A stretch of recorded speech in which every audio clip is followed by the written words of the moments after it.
And we're back. I was going to say that. Well, say it. And no, it's not back. the same now. I'll get you next time. We're going to do it on 3. 1, 2. I'm not going to do it. 3. And we're back. Y'all sounded so lame. No, you sounded lame for not doing it. So did everybody have fun yesterday? Sean's here with us today. Yay. He's already bought a Rob Zombie statue. Yeah, like he 30 seconds in. $30, yeah, 30 seconds of being here. Look how badass that is. That is badass. You tell me you wouldn't buy that? I'm not as tired as I was yesterday. It's because you got some sleep and went and sleep before midnight. Yeah, that's the ticket. Go to sleep before midnight. That way you get a certain amount of hours of sleep, no matter how much you've drank. How much? What time did you wake up this morning? Like which time? Oh. I woke up at like 7 and then went back to sleep and then woke up at like 9 for good. All right. Either way, it was like 8 hours of sleep. Yeah. I'm good. I feel great. And we didn't like party last night. We went to Nautical Whimsy. And you gonna tell them about we got some fried apps. cheese We got some experience? apps because that's what we call them now. Because we're cool. Then your fried cheese. Yeah, they gave us this. They did the fried cheese. Have you seen that? The fried cheese, Anthony? I have not seen that. They're as big as their balls, as big as my fists, and there's like 6 of them on the plate. The cheese balls. Those freaking cheese balls, man. I ate like 3. I gave Kelly 1, and I still had 2 left over. And I was like, I'm gonna get them to go. They wouldn't even fit in the to-go box. I had to crush them. Then this morning, I realized I left them in Kelly's Jeep overnight, and I handled it like an adult. I was pretty mature about it. Like the closing scene of Planet of the Apes. That's kind of what I did. Yeah, he said he went to the bathroom crying. I mean, I wasn't crying. I was crying out. Why, God, why? I thought about it. Oh, they're still on the bar. We'll probably eat them later. Yeah, I'd eat them. And we tried Kim's new wine. It's called Honeybee. Or no, his new beer. It's called Honeybee beer. It's not Honeybee. It is Honeybee. That's what that guy said. It's called Honeybee. It's pretty good. It's a little sweet, but not too much. Yeah. I've heard. I think I've tried it. It's got a little hint of, like, you can tell it's got honey in it. Or at least it tastes like it does. Why are you doing that face like this? It's like funny. You're like a. He's Axl Rose. I was thinking like a. Welcome to the jungle. He's like a. I don't know. That's like my sarcasm. Like when I have to go into character. It's like he's Anthony Kiedis or something. To do a sarcastic. What are you doing? Remember Anthony Kiedis? Yabba do now. So what's the game plan today? We're going to sit around Get and as talk about many stuff and talk to interviews as possible today. I think we need to come up with a new way to describe what we are. Well, I mean, this name says it all. We're pop culture. We're a nerd variety show. We're a bunch of dorks that sit around and talk to each other and record it. Yeah. That's the best way to describe it. Yeah, but that doesn't sound appealing to your Current normal people. events and all things imaginative. But we definitely don't want to talk about current events. Current events and all things imaginative. I like the all things imaginative, definitely. Yeah. How many new listeners do you think we picked up this weekend? Well, I know. At least 5? I know one signed up. Like At the table. At the table. Yeah, like subscribed while they were standing there. That's the ultimate compliment. Like visual evidence that I'm now a subscriber. So you talked to the Dragon Ball Z guy this morning. You told us about it, but you didn't say it on the air. Oh, I talked to him. He was standing by the fighting square whenever I walked in. And if it hadn't been for Anthony and Big Johnny Blender hollering for me, I'd have come straight back here. But instead, I walked over there and talked to them. And I was like geeking out a little bit. Not because I know who he is, because I know how important he is for Vanna. And I was wanting to get that DVD signed. So, yeah, I actually got it signed for her and asked him if he'd come back here and talk to us later. He said he might, basically. He gave you a hard maybe? He definitely gave me a solid maybe. Oh, okay. A solid maybe. Yeah. It was let me see how my day goes. We'll see if I get any free time. That's a no killer. So basically, he said no without saying no. He let you down easy. Yeah. That's always nice. Kelly was nice to him. He put you in the friend zone. He was kind of. Kelly was nice to him. He was kind of mean to Jeremy London. I was not mean to Jeremy London. How are you mean to Jeremy London? We went by. I was just going to give him a flyer and a It's business like, here, card. take my damn podcast. And he goes, "So what's your name?" I was like, "Oh, I'm not here for that. I just want to just fine. I want to know your name anyway. I just wanted to give you this." And he goes, "Well, fine. I didn't want your name anyway." I was like, "Oh, my name's Kellogg." Then he remembered. I don't know if he remembered because Yeah, he he's been looked on the down and show seen before. it. He's been on the show before. Oh, okay. Yeah, I thought it sounded familiar. You But remember yeah. on Mallrats, the scene where they were in the tent with the three-nippled lady? That was him. Okay. He's like one of the main characters in Mallrats. But that's the one scene you come up with. That's the one scene you can never forget. Him and Brody with the three-nippled lady. But yeah, he gave us a good solid hard maybe for today. Yeah. And John Anderson did too. So y'all can say hard maybe and I can't? And we also have Is that what we're doing now? We're going to come up with later on. Oh yeah, we do have the University of Southern Mississippi's athletic team coming over for You know Mark if to the big interview. guy does come over here, you're going to have to interview him. I know nothing about Dragon Ball Z or anime. You know about 1% less than I do. Well, still. You better start doing some research in case he shows up. I don't necessarily care if it's about Dragon Ball Z. I mean, he's got 300 different things accredited to him for voiceovers. You can just say, And he's also an inspirational speaker. I'm going to pull an Anthony. Y'all are going to have to start brewing beer. oh, God. Okay, you get where I'm going Yeah, I with got it? you. Yeah, you guys are going to have to start doing This your can't homework. always be all on me, Dave. Hey, I'll talk to him. I have no problem at all. Yeah, you did. I did 2 interviews yesterday. What was the other one? I did Oh, that's that right, you did coffee do chick, and I talked to y'all. yeah, and I I interviewed talked to you. Bradley. Which I forgot to get him to sign the book, but that's all right. I can go. Yeah, we'll go back and get him to do that. And of course, we talked to Craig yesterday.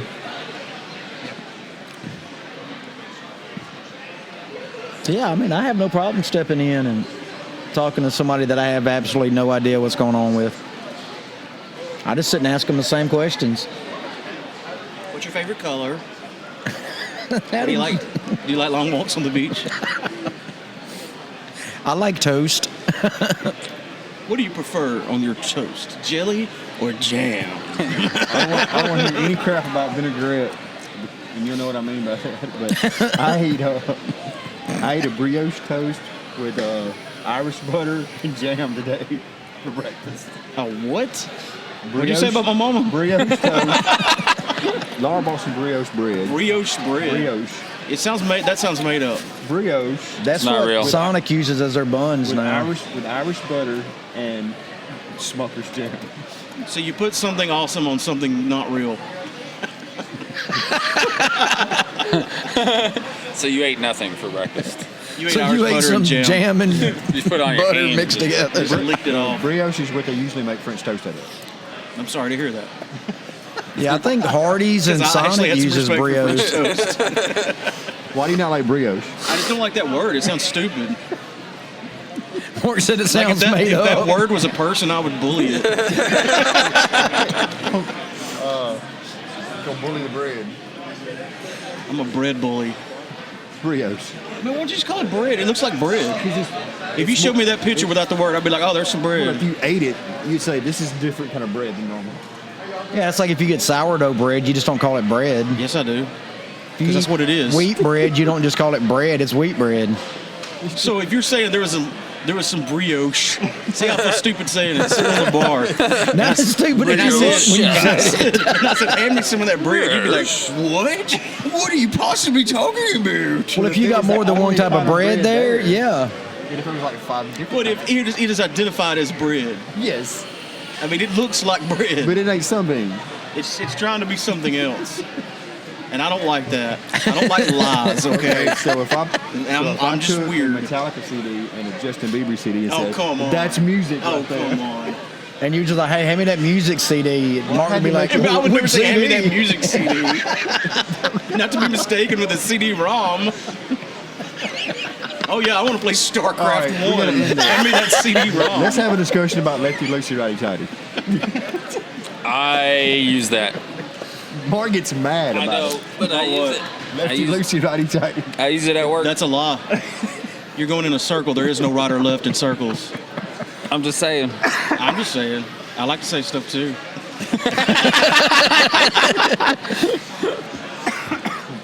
We got to tell Johnny Blender about Lefty Lucy. Oh, Johnny Blender would have a fit. Over Lefty Lucy? Yes, because he's a mechanic. He's a mechanic. He may, Well, he probably doesn't have to use that. Oh, yeah, everybody uses Lefty Lucy, righty tighty. Well, everybody lives a lie. I mean, that's not uncommon. We're all living in a The matrix. government lies to us all the time about aliens and stuff. And you're surprised somebody's gonna lie to you about Lefty Lucy? Is Lefty Lucy a lie or righty tighty? Look, it's like I said, if you're asking somebody for directions, you're at a stop sign. You say, do I go right or left? Nobody says, well, you get out and you start running in a circle. It's a straight line, right or left. When you're undoing a bolt, it's a circle.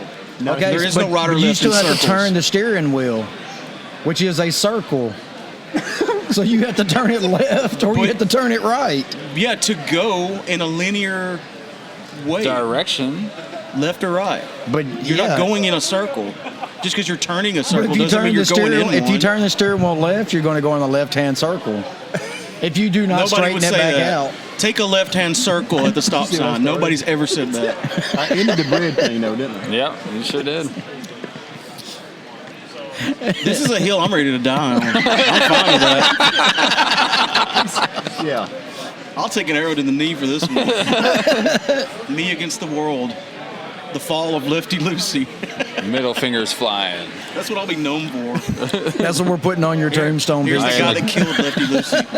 Conqueror of When we get Lefty our own Lucy. shirts made, he's just going to have Lefty Lucy righty tighty. That's going to be on the back. Yes. All right. So what do y'all want to do? You want to get up and walk around a little bit? Yeah, that's what I'm going to do. See what we can score today? I got to get out of this shirt. Let's go fishing for people. Fishing for Let's go people fishing. Can I have a Let's fishing do pole? it. Yep, that's I do the not want to flyers know of- what your bait is. Our flyers. $2. Our lovely faces. Are we catfishing? We're going to go get them Quidditch team down here. Yes, we need to go get the University of Southern Mississippi athletic team. Y'all be like, where'd Mark go? Everybody looking forward to Game of Thrones tonight? Yes, I am. Yes. It's going to be epic.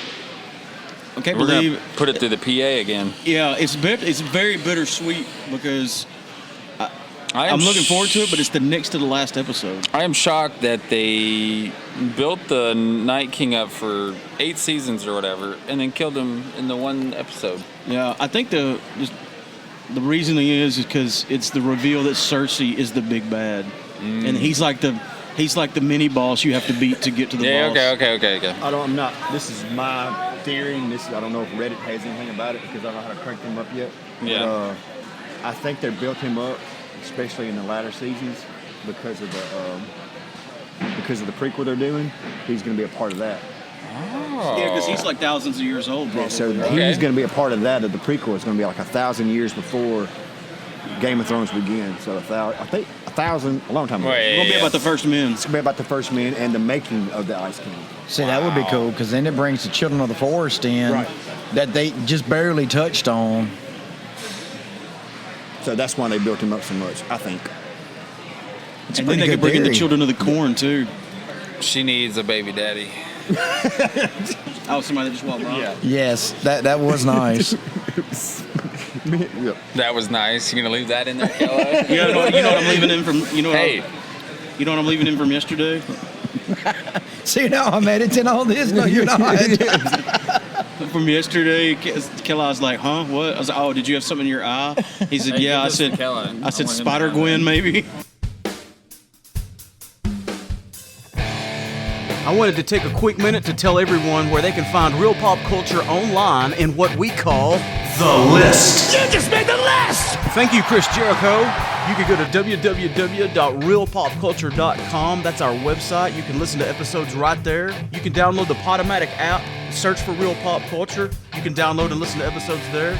Our Facebook account is facebook.com/realpopculturepodcast. Our Twitter is @realpopculture1.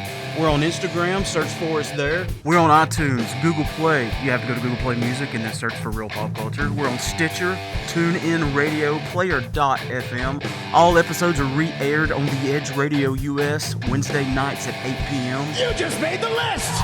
you can go to advertisecast.com and find out how you can be a part of Real Pop Culture by way of advertising. You can give us a call on our voicemail line. That's area code 662-305-9783. You just made the list! And last but not least, you can always email us popculture4real, that's the number 4real at gmail.com. All right. Now, do y'all have an official name? We're just USM Quidditch. Just USM Quidditch. All right, go ahead and tell me your names. I'm Catherine Verplates. I'm Michaela Crane. I'm Anne-Marie Norris. And you are USM Quidditch. Yes. The University of Southern Mississippi. Okay, now explain it. So, Quidditch is a co-ed full contact sport. So, we only have a mouth guard for protection. And since it's co-ed, anyone can play. So there is a rule called Titles 9 3/4 to where we can't discriminate based on gender. And so during a game, no more than 4 of the same gender can play. And before every game, the head ref will go up to a team and be like, is there anyone we might just ask if there's anyone we might misgender? And so it's a very inclusive sport.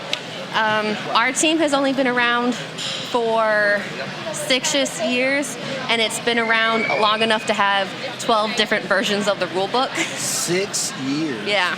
Wow. So it is still fairly new, and even though the sport is from Harry Potter, we're not affiliated with Harry Potter. Since the Muggle form of Quidditch is there's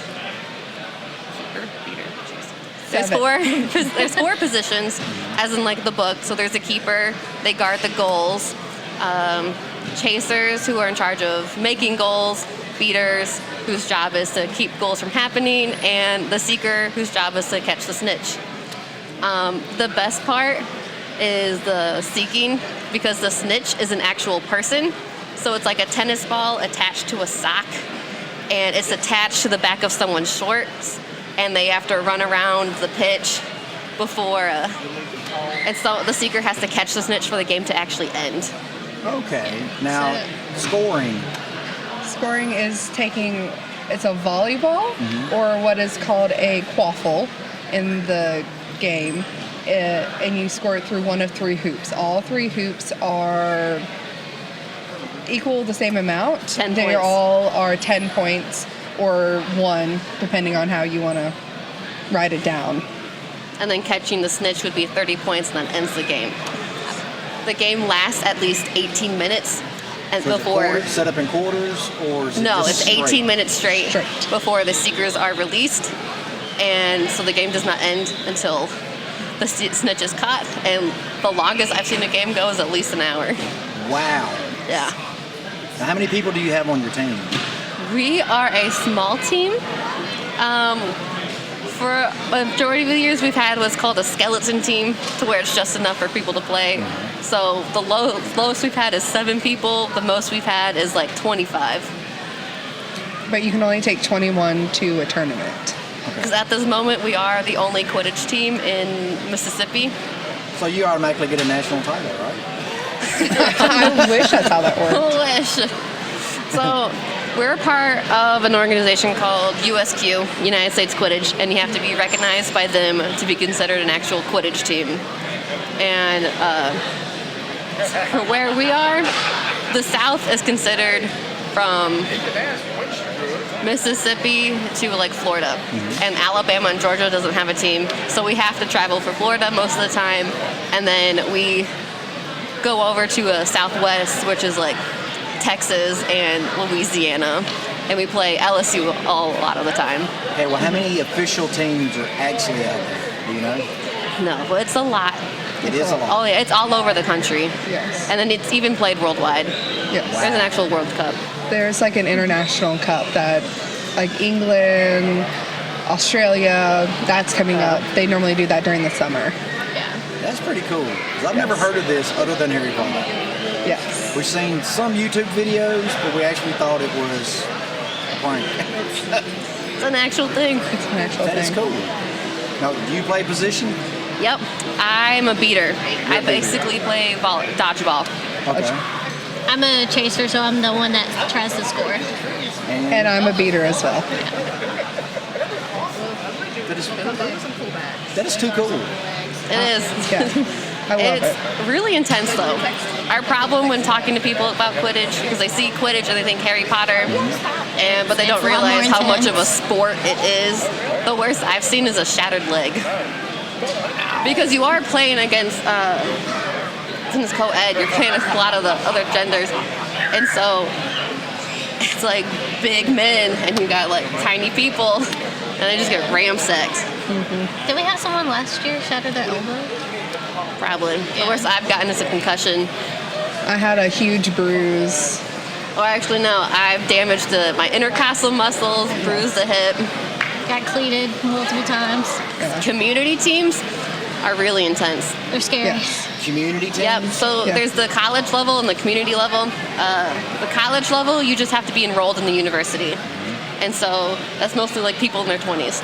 Whereas community teams, you can be however old, and they get to practice more than we do because they don't have to follow the same rules that we have. Dude, we're so getting the community team. Yes. Have the old man with you. And so community teams, they're like, well, until their early 30s. And like, their We might be 30s. too old for this again. Yeah. And you do have to like ride a broomstick. It's a PVC So you are yeah. actually riding a broomstick? Yes, it's, for us, it's just a PVC pipe. Yes. And it's not as weird that people make it out to No. be. It's for us, it's more of a handicap.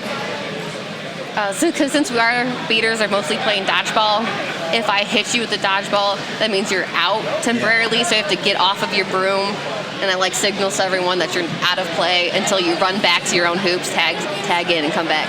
And you have to drop any balls that you have. Wasn't this style of play represented in a movie? Oh yeah, it's the internship. In the internship, it is Yes. played 100% wrong. Is it? Okay. It's 100% wrong. So what kind of field are you playing on? A Like football a field? soccer field I would say normally. it's more soccer. Yeah, the pitch is more set up like a soccer field. Is it the Yeah. same length? Yeah, about, or I guess a little bit shorter. A little bit shorter. So They you're having change to it every run year. up and down a soccer field, Oh yeah. length field with a broomstick Yeah. between your legs. I have an and a asthma attack every beater. tournament.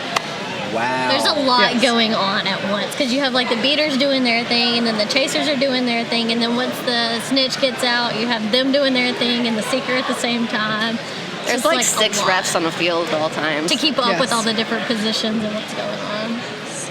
And there's no gameplay stop unless the ref calls it. So it's just continuous play nonstop. Yes. Yeah. But we do have like subs, so we're not, and if you have the people for it, we do like sub out during the game as well. Okay, So well, you're that- not on it the whole entire Yeah. time. If you have the people. If you have the So people. when If you you're- If you're in the don't. skeleton crew, then you might Yeah, have one it's- sub yeah. that can. Yeah. Yes. No, you're fine. Is there a lot of people to show up to these Quidditch matches?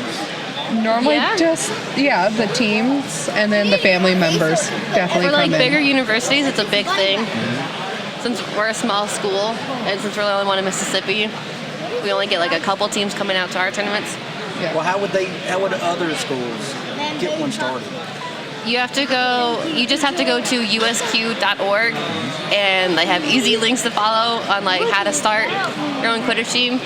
They also have links if you want to start it on a high school level and a kid level, because they got Kidditch and high school Quidditch. Is there any high school teams out there? Not that I know of. I don't know any, but I've seen Kidditch. I would say You two can do people it. we've talked to have actually. There's a girl that said she was going to Ole Miss, and then someone else that said he was transferring to Ole Miss. So like, if they all can get together, That'd be great. that's 3 people right there. You just need like. I mean, it would be easier drive on us.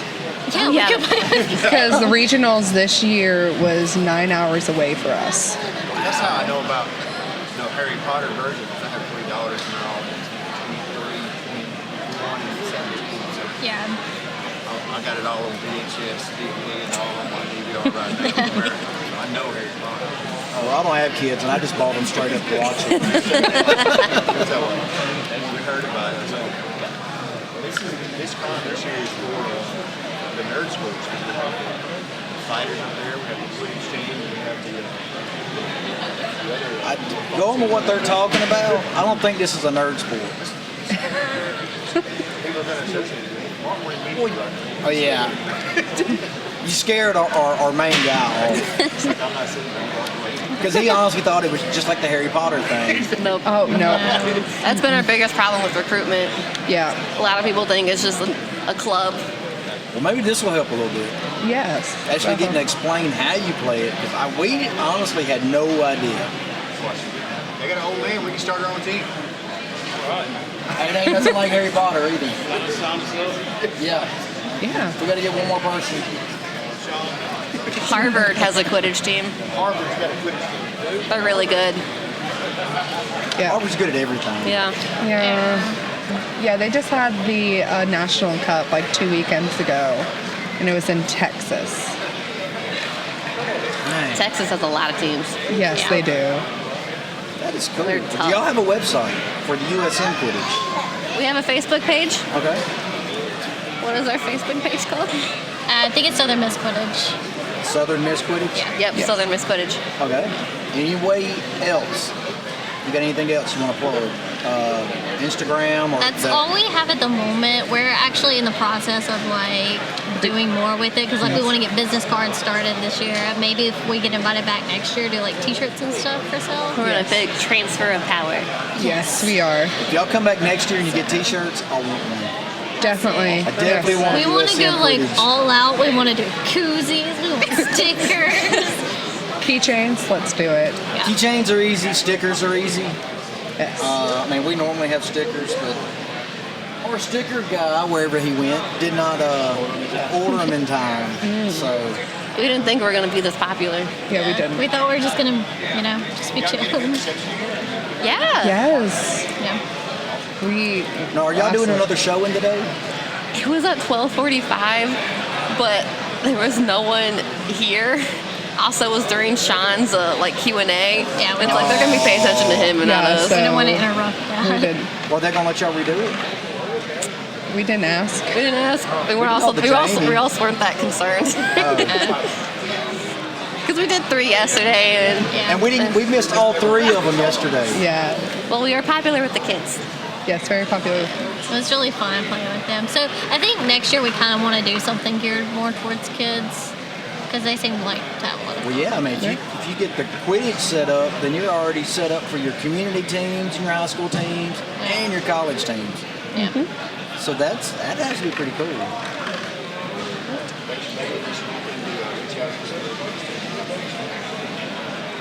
Yeah. That'd be See, we fun. were talking about like Yeah.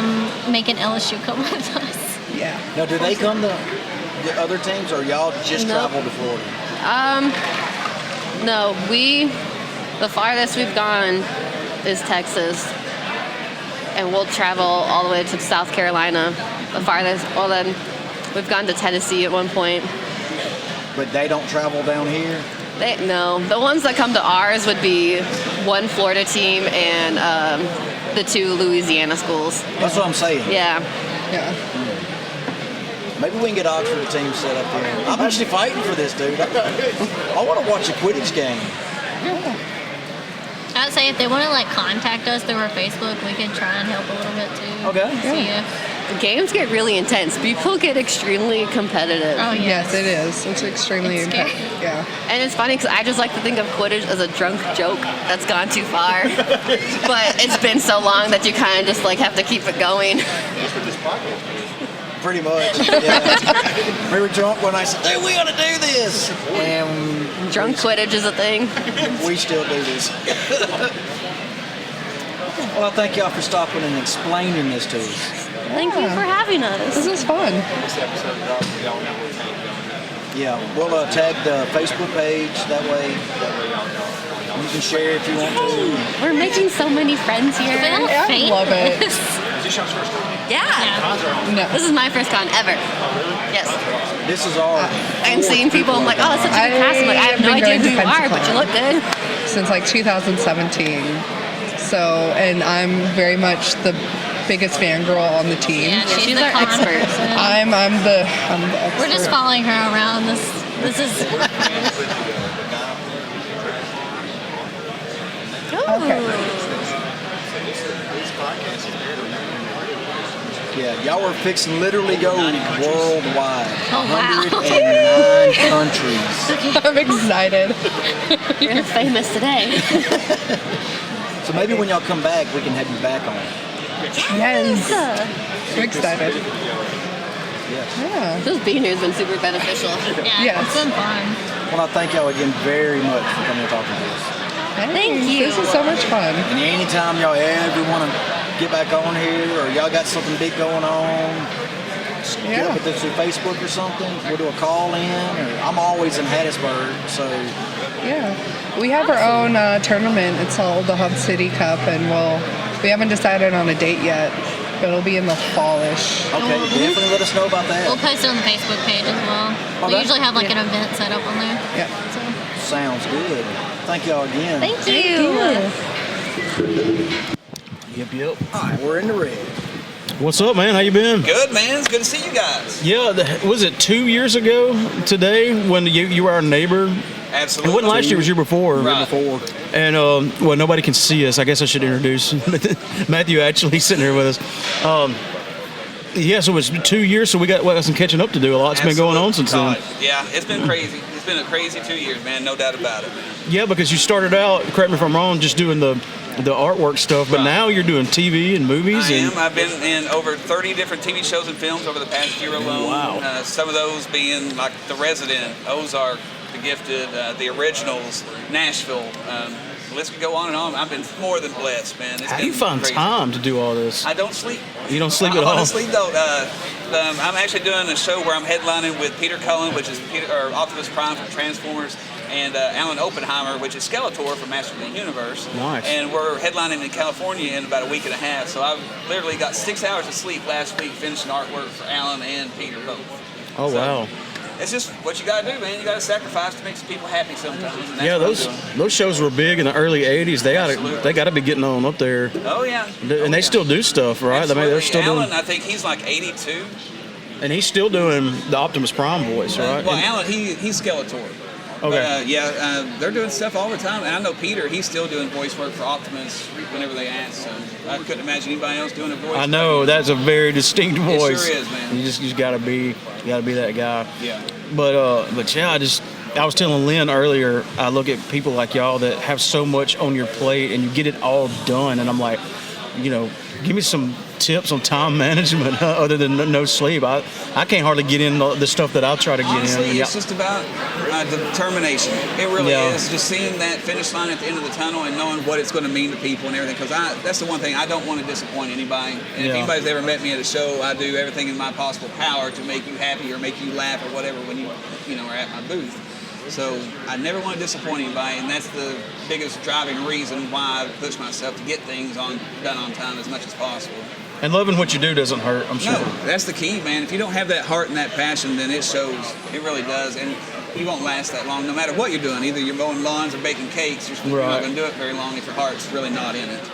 So what do you do to unwind? I mean, do you take vacations? Do you take breaks? Do you have any hobbies? Honestly, the way I unwind, I'm in my hotel room working. That's it. Me and John Anderson from Guardians, we sit in our hotel room last night as I was working on something. We were watching Live PD on A&E.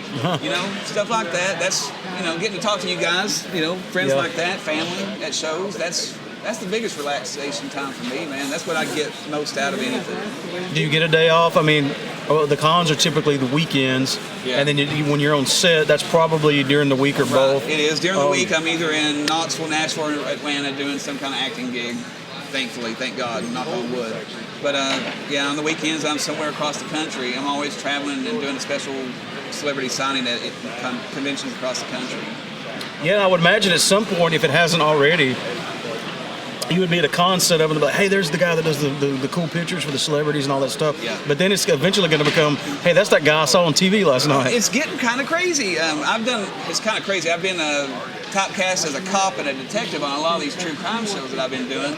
And I've been having people stop me because they recognize me. And I've never thought in a million years that would be me, especially if you all saw me out there, guys. I have spiky hair and a beard and all this stuff. You would not think I was a cop whatsoever. So it's kind of funny to see me with a shaved face and hair combed over and all that jazz. So just have as much fun as I possibly can with it. It's nuts. I'm sure it varies greatly, but what's it typically like on set? Is there a lot of hurry up and wait?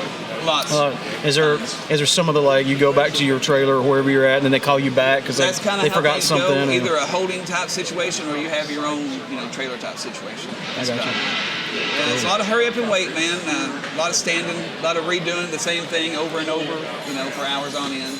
But once that thing comes out in about 2, 3, 4, 5, 6 months, you're proud of the punch to see it, man. Oh, yeah. And that time was well worth it once you get to finally see yourself and, get to see yourself on screen and get to tell people about it too.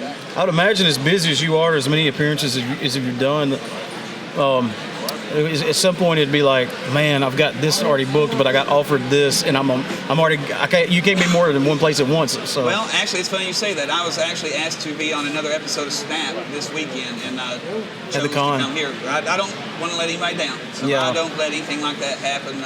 If I tell you I'm going to be somewhere, I'm there. But I do have to turn down quite a bit of stuff because I get told, last minute, and I've already been booked a year in advance for these shows and stuff. So I'm definitely not going to be that type to disappoint. And I imagine doing the acting gigs lends to the art stuff too. Absolutely. Because you do so much for celebrities. It does. You do so much art. It goes hand in hand, especially with doing what I do. And plus, it keeps things fresh too. There's always new TV shows. My acting buddies are always getting a new show or something. Once they leave one that they're on currently.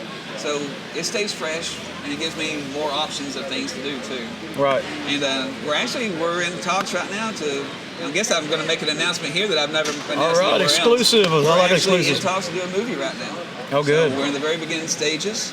It's going to be written by me and Leslie, my wife. Oh, nice. And we've already been in talks with quite a few people. So in the next year or so, we should have quite a bit more to tell you guys. That is I'm really excited cool, about man. this. That's really cool. I was just fixing to ask you, and I imagine that's part of the answer is what's something you want to do next, like the next big thing you want to... Honestly, probably get our own movie out there. Yeah. Or start a rock band. That's the one thing I haven't done yet. Or be a photo model or something, man. Learn to surf. Well, I can tell you from the rock band perspective, it's a thankless job, but it's very fun. Trust me. I can understand. If anybody can relate, I think I could. Well, in 20 years, we've only been thrown out of 2 places, so I guess our record isn't that bad. That's a good that's a good ratio. 20 years, getting kicked out twice. And I would like to announce, just for you guys, because I love doing stuff with real pop culture. You guys have always been good to me and everything. I would like you all to know first that I will be on the Watchmen on HBO. Nice. I landed a key FBI role on there, and I will be in episode 3. So nice. I'm really looking forward to that. That's going to premiere right after Game of Thrones here in about 3 or 4 weeks, hopefully. Looking forward to that. Me too. It seems like a lot of these acting gigs, just from an outside perspective, it seems like it's a snowball, a good kind of snowball It really effect. is, man. I've been so blessed. The first thing I did, I went for a big cattle call for the originals. I'd never been on a set like that before or anything, and it was like a cattle call of like 600 people. And out of all those people, they pulled me out of everybody and put me right behind the main cast and all that stuff to do the scenes with. And from then on out, it's just been absolutely nuts. Yeah. And that's why I've been trying to give back as much as I possibly can, because I have had more luck and more blessings than anybody truly deserves. That's the truth. It seems like a really good time to be an actor or actress because there's so much out there, so many good shows. There's so much not going on in LA now. I mean, most of the things that's going on out there is post-production type stuff. But all the main hardy productions and films and stuff, that's all going on in Atlanta and Nashville. Yep. It really is. And if you like the true crime stuff, that's going on in Knoxville. They're filming all those there. Yeah, I was telling somebody the other day, it's like Atlanta's becoming the new Hollywood. It really is, and they've got a petition out to make it Y'all Wood. I kid you not. YALL Wood. That is funny. There is a petition out there that want to make a Hollywood I'll sign sign. it just because it's funny. Oh yeah, and hopefully they'll stay there. They're there because of the tax incentives and everything. And as soon as the tax incentives leaves, the movies and TV shows will leave too. And it's been that way ever since time began. So they'll follow the money. But hopefully they'll stick around there because I love doing stuff in Atlanta. Yeah, but this is the first that I remember big surge of a place. Like people film all over, but typically you would think Hollywood, but now you think Atlanta, just like we were saying, just as much. And they need more people than they have, or they have more parts than they have people. So if you all ever thought you could be an extra or a featured extra in anything, now's the time. Go to Central Casting. We've actually talked about that. I think that would lend itself to the podcast. That's how everybody has to pay their dues, man. Yeah. I mean, I don't care who you are. If you're Brad Pitt, Julie Roberts, whoever, you still had to do some crap jobs to get to where you are. I do have kind of a Brad Pitt look to me. You do. Well, see, the first time I met you, it was either Brad or Angelina. I couldn't decide which one. A little both. Best of both worlds. But no, I was telling somebody the other day that if you ever need somebody that's sort of like a biker or a guy that chops down trees with axes, just give me a holler. If they do a Paul Bunyan biopic, you're the guy. I'm the guy, yeah. Or if I need to wear a kilt, I could rock There a you kilt. go. Yeah. I could Not everybody can sport some bagpipes. I'm good with that. Yep. You got that covered, man. So I got to tell you a funny story Yeah. real quick. I was taking a picture of the girls a while ago, and of course your booth is in the background. Yeah. And the picture I bought from you yesterday, she picked out of everything that was up on that she had up there. You had a selfie cell. That's awesome. And I just started thinking, I was like, well, I'm glad I bought that yesterday because she points it out like an hour ago. Yeah. Oh my God, I love that picture. See, great minds think alike. And trust me, whenever I get to make somebody happy like that, that's what it's all about for me, man. She is It going really to is. love that picture. That's awesome. Good. That makes me happy. That makes my heart very happy. What are some pieces you've worked on lately, art-wise? Of course, I told you about the Optimus Prime and the Right. Skeletor piece. I just got through doing... I can see that from here. Those look really good. I did a Wolverine piece based on a Todd McFarlane panel from one of his comic books back in the day. I've been doing a lot of things where I found a bunch of my artwork from middle school, and I've been going back and redoing it today to see the comparison between how I did in middle school and now. That's cool. And that's kind of how I did with the Wolverine piece, and I did the same thing with Ghost Rider. Anybody out there, if you all were comic fans, Ghost Rider number 15 actually glowed in the dark. And it was the most awesome thing ever. And so Nice. that's what I drew. You got I it? drew that, and I actually painted a version too because it's black and white on the comic book cover. So I did a full version in color of Ghost Rider. And I've also got That Deadpool you got. I've got a brand new Deadpool piece sporting the Infinity Gauntlet. Yes. And he's kind of flipping everybody off too, so it's kind of fitting for Deadpool. That's awesome. And I've also got Dragon Ball Z. I did a picture of Goku for Peter Calamus, the first voice of Goku. I've done a lot, man. I've had a lot of new artwork from the first of the year already, man. It's one of the biggest art years I've had in a while as far as quantity and stuff. Well, that's awesome. How do you decide when you're going to make an appearance like this? Because at this point now you've done so many pieces. Yeah. How do you decide what stays and what comes with you, or do you bring it all with Honestly, you? it's what fits in the portfolios anymore. I have to make some tough calls. A lot of times I'll keep things in the bin, but I won't keep them on the wall or the portfolios just because of having to save space and stuff. Yeah. But it's a lot of tough choices. Either that or have to get bigger portfolios. Yeah, 'cause- I've got over 100 and something choices as it is right now. Like if somebody showed up and said, I'd love it to have an Andrew Lincoln, Right. and you may have that back at, See, The Walking Dead, I'll always keep those on hand just because I've done so much with the cast. And Right, plus, yeah. I owe them my career, hands Yeah. down, without a doubt.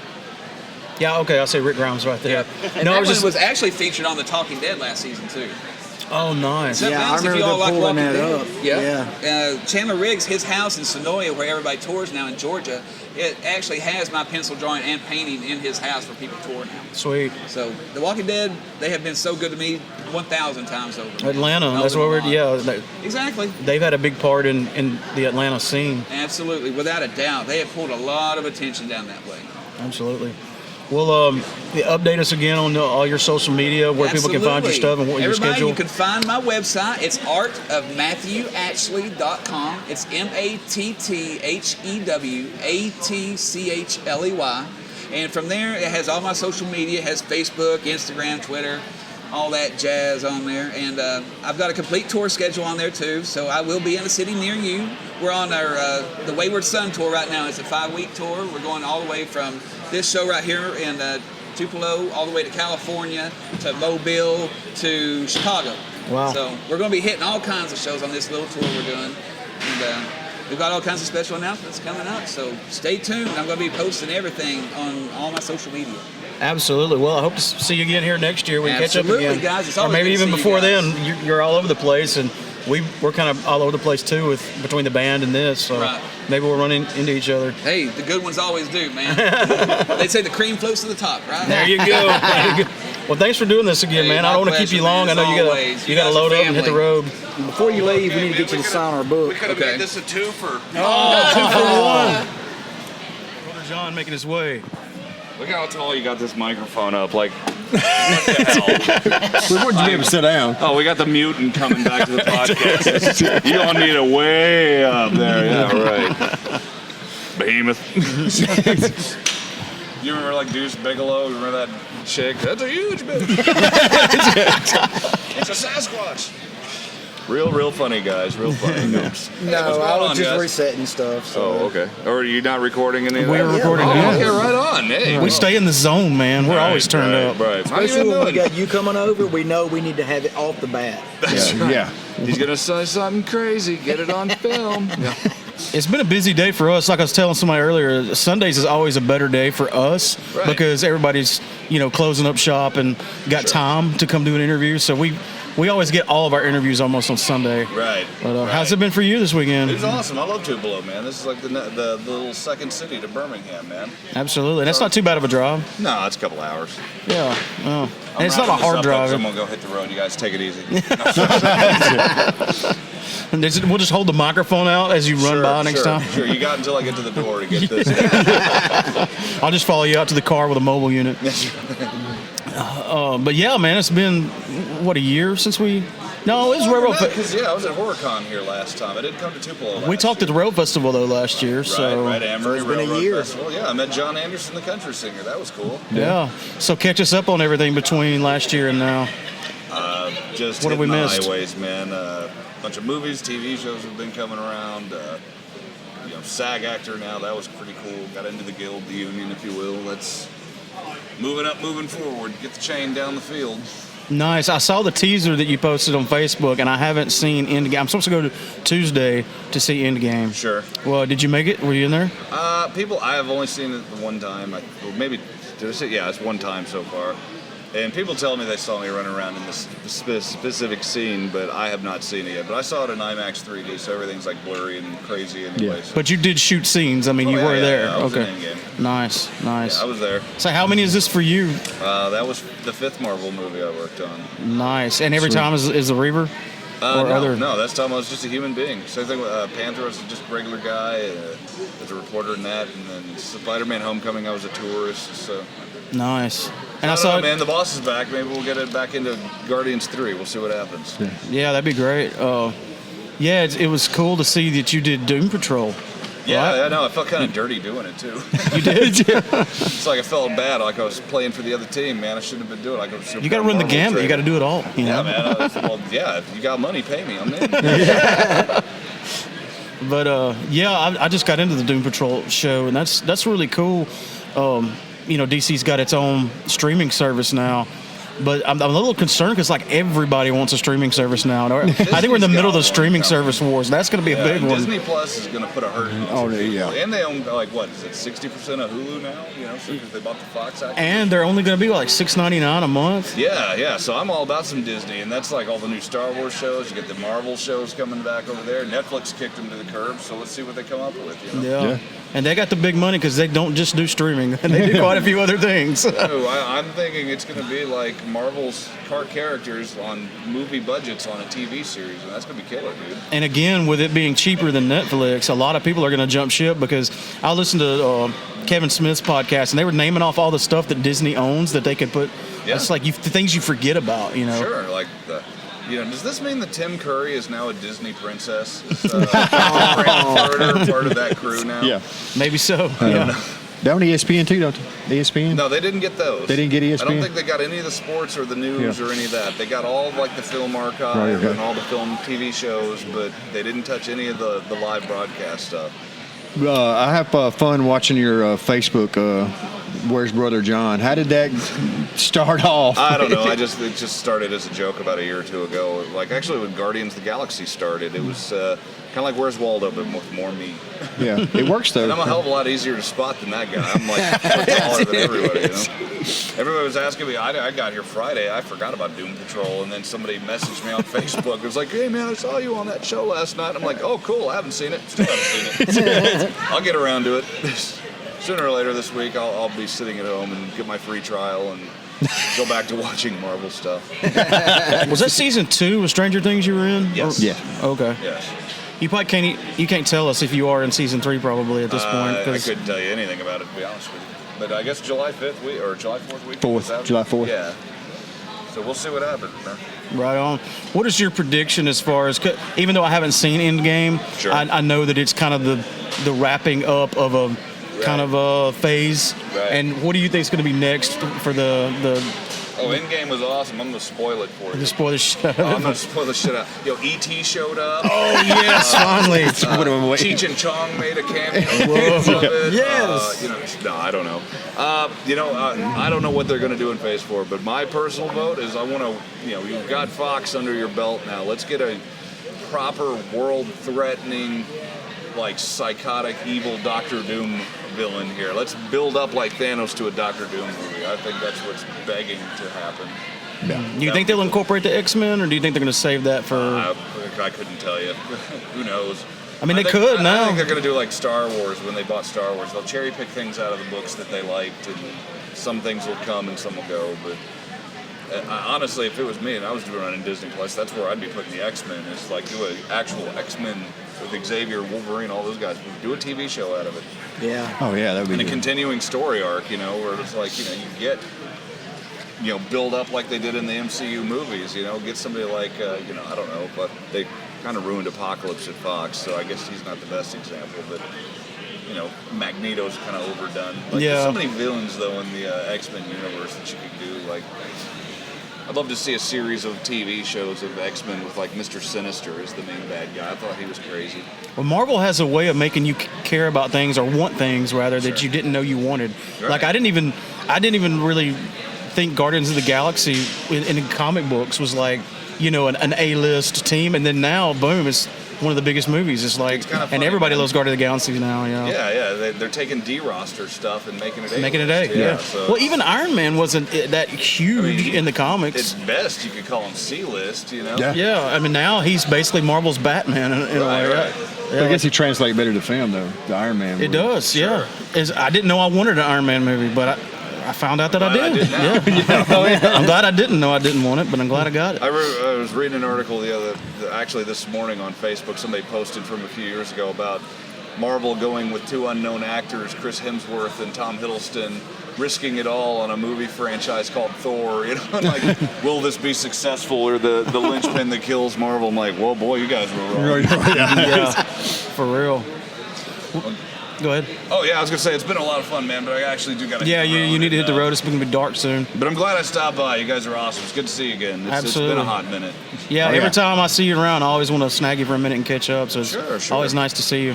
Thanks for coming by, and we'll be watching your Facebook page. And are you on Instagram? Yes. Yeah, I think I don't know if I follow you or not. I need to. I don't know. Do I have it? Have you got him? I don't know what it is. Heck, I think it's might be Brother John 1701. I can never remember this stuff. There's so many of these digital media things nowadays. There's too many. I've got like 2 Facebook. Disney needs to pages. buy them all out and merge them. Yeah, at Brother John 1701 on Instagram. There he is. Okay. Yeah, I'll John I'll follow Anderson you up. TTM on Twitter. Church Talking Meat on Twitter. Also, if you don't mind signing the thing, and we'll let you get out of That's here. the line, dude. I'm not doing it. That's we asked for Yeah, too right. much. That's $10. Too much. Can you hop up and down on 1 foot for us? Come on, Peg Leg. I know you can do it.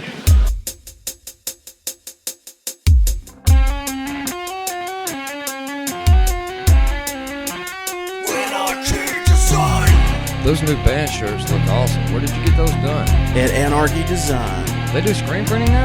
Oh yeah, they do professional custom screen printing at a very competitive rate. Where can I find them? Look them up on Facebook, facebook.com/anarchydesign69, or email them at anarchydesign69@gmail.com. You can check out some of their work on their Facebook page.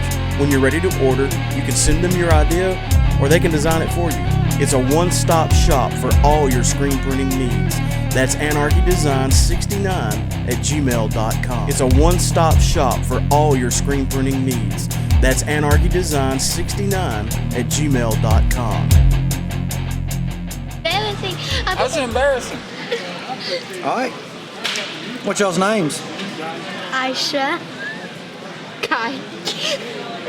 And Did you guys have fun this weekend? Or today? Today? Yes. Today? how'd you get tickets? I won it. You did what? I won it. How'd you win? I signed up. Well, not signed up, but her. No, talking to the mic. So what'd you do to win tickets? My mom gave me the phone number to get John.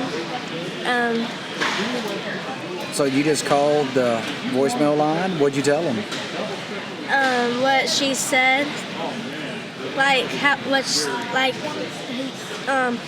she said to tell them my name and why I called them.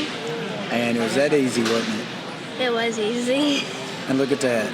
You got 2 tickets to come to Comic-Con. Have you had fun today? Yes. What all have y'all done? The house or here? Here. Well, we looked around and got stuff. So what was that big thing I seen you walking around with? BB-9. He's the evil BB-8 and R2-D2 on Star Wars. How'd you get it? I won it at a game. What kind of game was it? It was like a dice game with huge dice. You had to get 2 gold Mickeys to get a big prize. I was the only one who got a big prize. That is pretty cool. So what else are you wanting to do while you're here today? I don't really the know. haunted house is free. It is? Yeah. We can go through the haunted house. Don't be scared. Kylie won't go through the haunted scared. No, I will just. I will not. Actually, if you do it, then I'll do it. But last time I was in a haunted house, I went out. I was in a Tupelo haunted house thing. Yeah, but this one's real small. It's real small. It's like right over there. Yeah, it's like 15 foot long. Yeah, it's like 15 feet. Slayer can come with us. Yes. I don't like haunted houses. You better. Will you do it with us? Oh my god. All right, I'll do it. Yay. Crap. Done, son. Walk myself into that one. All right, we got. What do you go by now? Because when you were in Seeking 7, I always called you Ashley. James or Holmes. Yeah, because that's what's on Facebook. And Yeah. then James is more the business term. And then you had Robbie You're on a man of stage, many the names. A-Rod or Aaron when that got popular. Yeah, Aaron, yeah. Yeah, so I guess like Aaron now is kind of what's been the thing, or Holmes. I get Holmes a lot now. That's what I've always called you, Yeah, Holmes. Holmes is more distinguished. I like Holmes. Yeah, I'm gonna jump to that team. Yeah, Start calling you Holmes. Devin and Misty called him Holmes. Mm-hmm. They It's were like- the ones that kind of started that, if I'm not mistaken. Yeah. It's like Rob. He goes by Rob, Robbie, Ross. He goes by David. I called him at work one day, and I was like, David. There's actually a second Who name. are to you? that. There was a thing in Seeking 7 where, like, when he's his rugged self, like, kind of tapping into his inner Dave Grohl, that's Robbie. Okay. When he's his clean cut, like, I work at the Air Force Base, Yeah. that's Republican David. Okay. That's what we called him. So when he had his clean cut, we're like, that's Republican David. Robbie's not at the show today. He's going to hear that and be like, but it's fine. So tell us about your business and what you've been doing now. For anyone that's followed me throughout, if you follow these guys, I've kind of bumped around in their. Yeah, we've cross-promoted Podunk. Yeah. We've been on y'all show. Y'all been on ours. I was the guitarist for Seeking 7. That's how I bumped into these guys. Got to play the music scene in Amory and Tupelo and all that good stuff and far off with them. After the music thing ended, I kind of moved formats and started doing podcasts, started Podunk Entertainment, done a YouTube channel, and a podcast that ran for several years, a few offshoot podcasts. But from that, I guess I found that my calling was like social media management, marketing, things like that. Moved to LA for about 3 months to kind of flesh out that skill. And then when I moved back home, managed a few restaurants until I got in touch with the Bales, who opened Underground Comics and Collectibles in Baldwin, and have been helping them ever since. Yeah, I Kinda follow y'all grow on it. social media. It looks like it's doing really well. For the industry as comics as a whole is like in a weird period because it's still in the weekend where Avengers Endgame can make $1 billion at the box office. We have shops still closing. So it's in this weird thing where it's like it's profitable, it's growing, you can make money doing it, but yet if you make the wrong plays, your door will close faster than There's a you lot of believe. gambling that you have to do. There a lot of is. You have to things. decide what comics to carry, what issues, what collectibles to get. Exactly, what collectibles? Because now there's not just a comic book store. It's kind of an everything pop culture store. Well, it's because you got to have the comics pops and the and statues and the collectibles. yeah, you got to have all of it. And there's a catch with seeing like, and it's baited by the industry as well. Like you log on Diamond for your order, and they don't tell you, hey, these are the series you've been ordering, re-up them. Instead, they're like, hey, this is what's blowing up this week, maybe. maybe. So like, this is what we want to blow up. and it's this the week. same with collectibles. Like you sit and you look Hey. at your catalog, and you're like, yeah, I have to have this. This is going to be hot. They order it, it doesn't sell, and you've missed the curve somewhere. The best thing about it is to listen to your customers. That's the key to it. Yeah. Like whatever your customers, like if they're coming in and telling you, man, this Batman's really good, you probably should order more Batman. If they're Yeah. really digging like a certain kind of statue, order more of that statue. Just because like your distributor's telling you that it may be the biggest thing, don't mean that it's going to be the biggest thing. So listen to your, and I think that advice goes for comic shop, the whole industry as a whole. Yeah. Just listen to your customers. That's wise. I mean, listen to, the proof's in the pudding. I mean, what people are buying is what they want, And they will always speak. and give them more of that. Unless it's Rob Liefeld, then. Well, what titles are really hot right now in your shop? Let's see. The biggest one right now is Naomi.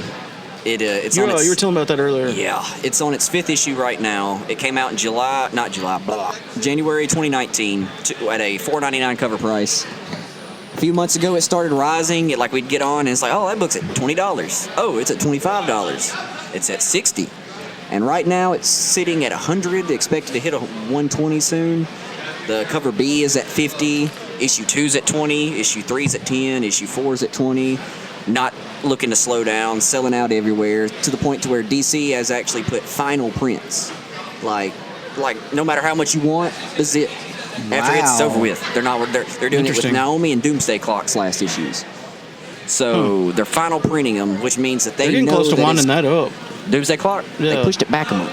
Oh. So like everybody's coming to our shop like, when's this issue coming out? Like, man, I don't know. This was supposed to be wrapped up in a year. We're about a year and a half in, and we still haven't got a conclusion. What's going on? I want to know how Dr. Manhattan fits in with the DC universe, but Batman's wiener. It really pushed that. All right. It really pushed Damned back a lot because now they're delaying it. Yeah. See, I have a dilemma with that, and it's like that book came out and we had it sitting on our shelf, and then what was it? We had a Betty Page book come out, and the Betty Page one, it was like an incentive, and it had like a poly bag, and the bottom half of it was blacked out. Because when you open that bag up, she's full spread. Like everything's exposed. And I'd have Batman Damned, and then that Betty Page book sitting there. And all of our customers walk in and be like, man, how much for that Batman book? I'm like, Betty's over here showing it all for you. And you want to got that comic? We do over there for the price of about $5 if you want it, Killer. I tell you what, I may have to come over there and get it. You just made a sale for you. Come for the interview, stay for the sale. She looks good. It's a good book. Because when we got it, we're like, man, there ain't no way that's like that is underneath that black. And I opened it, was like, oh, there it is. There it is. You got to watch Diamond. They'll be slipping some bad books in there.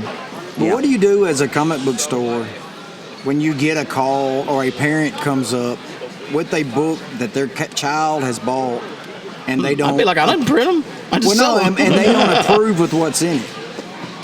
I would explain that the quantity of books that come out each week, it is almost impossible for me to run a business and keep up with every book. But that being said, I try with everything in my power to find the right book for the right person. Yeah. And if I do feel that, since that incident, we have had moments where kids walked in like, what about this book? I'm like, it's a great book, but I don't know if that's for you. Yeah, if that's for you right now. I tell people comics is just like car sales, really. You got to find the right vehicle. Yeah. You can't sell a single mom with 6 kids a Prius.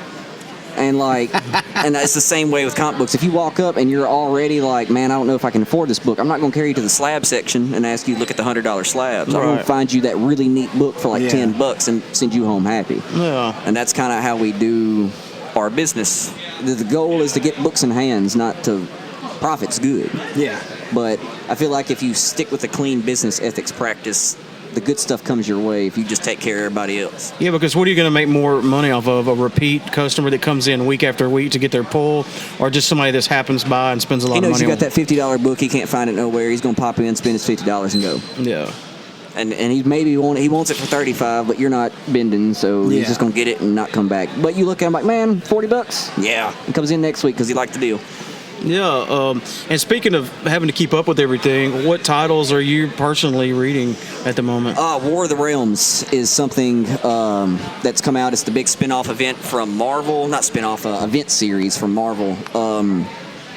Most big events that come from the big two have a bad habit of they'll hit, lay flat, and no one reads them after a month or so. But with War of the Realms, what I've told people is like how we talk about Secret Wars and all those big cataclysmic events. That's how our kids are going to reference War of the Realms. Yeah. They are going to talk about it like this big thing that a lot of good stuff happened because the art's good, story's good, the covers are fantastic. And it's like one of the only series that we can order a bunch of variants and copies, and we still every week are like, wow, we don't got any. Wow. Like, it's a big, nice event that if you go to your LCS, find the cover A's, find the Young Guns variants, the connectings, the spinoffs, and purchase them, because I think it's going to take 3 months for it to wrap up. It's got 3 phases. And at the end of those 3 phases, I think you can expect some big shakeups from the Marvel universe. And I'd say from the DC end, it's Deceased. Yeah. I read Deceased last week. Yeah, I read the digital. It's good. Yeah. It's interesting. What I look for, I don't try to judge books at their very beginning of their run. Yeah. But what I looked for is I got to the end of Deceased and I felt it, and it's like a chest feeling. You finish it, you close the book, and your brain, if you feel your brain tug in the direction of like what's happening, what's going to happen next, then you know it's a good book. Because your brain's already trying to like figure out. That was my fault. I got pulled too tight. Your brain's trying to already speculate what's going to happen in the next issue, so you naturally, all right, I want to read it. Yeah. So that's how I know, like, all right, it's a good book. Yeah. I like it. If I find myself wanting more, it's a good book. Yeah, I'm one of these weirdos that likes a good story. And in the world of collecting comics, I'm a reader first, so I'm more interested in a good story than a pretty picture. I think that's just an added bonus. And being that they have such cool covers coming out for Deceased, I'm so glad the story's actually good. Yeah, because I can say this, and this is a big thing with our shop that maybe a lot of other shops disagree with, but I call it, don't do what GameStop does. Do the opposite of what GameStop does. And what I mean by that is, like, you go into a GameStop, you pick up a game, you walk up to their employee, you're like, hey man, what's this game like? And they're going to be like, man, that game's awesome. We've sold so many copies. It's like got a 9.0 rating. You're going to get home, it's going to be terrible. Because this boss man told him to sell you that. Yeah. With us, if you walk in our shop, if it's a bad story, I'm going to tell you it's a bad story. Like Savage Avengers #1 came out this past week. Yeah. Didn't like it. It may not be. It may just be one of those books that's not for me. But the team up of Conan and Brother Voodoo and Wolverine is like the worst mashup of characters. They just don't zen together. Yeah. Wolverine's saying "bub" like every 5 seconds. Like it doesn't seem to work the way that they anticipated it. And it's that honesty that like I think it's a good selling point too, because our customers are like, well, he's willing to tell me that this new book is bad, but he's saying this one's good, so he must be I'd much rather read something. a good story than a bad one any day. And like we're in a place in the comic book industry where, like you said, a reader, we're now on the part where like reading a book and what's the contents of the book make it go up. Yeah. Like Beta Ray Bill, he popped up in the new Guardians of the Galaxy run.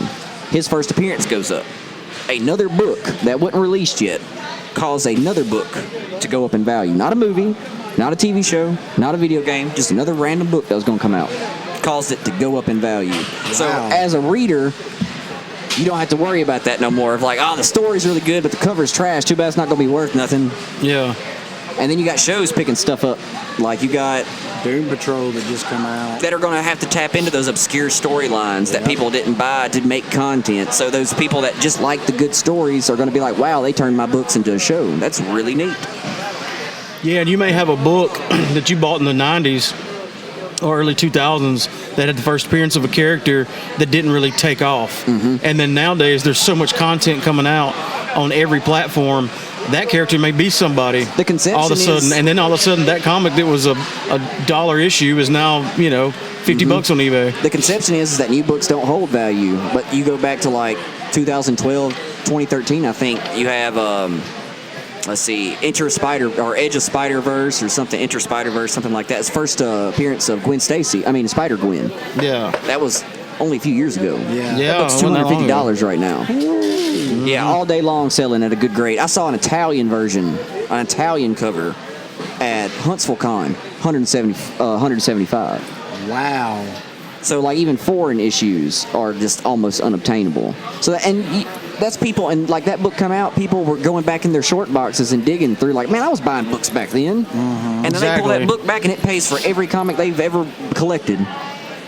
And that was just a few years ago. Yep. And like there's no telling what other books are going to do that same thing in these years to come with all these movies coming out. Got Spawn coming. Got people buying 1 through 100 of Spawn. That movie blows up. Yeah. Well, it's like when Cable come out on Deadpool. Everybody started buying up everything they could of Cable. And Cable's still going up. Yeah. Like Deadpool's first appearance going down, Cable's skyrock still going up though. And see, I've got a bunch of the Deadpool and Cable comics. I was already pulling them right before they had made that announcement. And now they're getting really hard to come by. We just sold a 6.598 first appearance of Deadpool today for $175. Wow. As we wrap up here, we got to get on the road, and y'all probably have to get ready to shut down I see soon. them circling like vultures. I wanted to get one more question in because I wanted a retail perspective on this. We've talked about it a lot, and I've kind of changed my position on it over the years, to be honest with you, because variant covers, I watched it happen. When I was buying up Nightfall stuff, I'm a big Nightfall guy because that was my era. That's when I got really big into comics, and that was the story that was going on. I've had Chuck Dixon on my podcast twice, and to talk to him, and he was basically the daddy of Bane and Nightfall. So what they would do is if they would do like 250,000 or so of the first run, because back then people were buying this shit a ton of comics.